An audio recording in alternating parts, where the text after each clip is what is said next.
Welcome to Not Milk Never Milk. Subscribe if you're lactose intolerant. You start by signing into Figma and opening the specific file or team library you'll add fonts to. That ensures changes sync.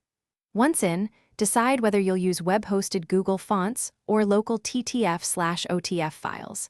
If local, install the Figma font helper on your machine now and restart Figma. That lets the app access system fonts. If using the web version only, prepare a list of Google font family names and weights you want to import before moving on. Now import the typefaces. In most cases, Figma already includes Google Fonts in its font selector, so click the text tool, open the font dropdown, and type the font family name to reveal weights and styles. Once done, choose the exact weight and style you need and apply them to sample text.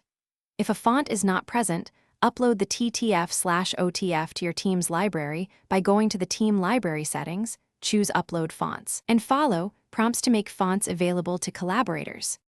Finish by publishing any font additions to your team library so everyone sees them. Click Publish, review changes, and confirm.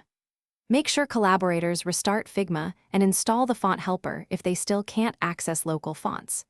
If a font remains missing, verify you uploaded valid TTF/OTF files, check font licensing restrictions, and ensure the family name matches Google Fonts exactly. One troubleshooting tip: clear Figma cache or force quit the app. Many font visibility issues resolve after a restart. Thanks for watching. If this was helpful, leave a like and consider subscribing. See you next time.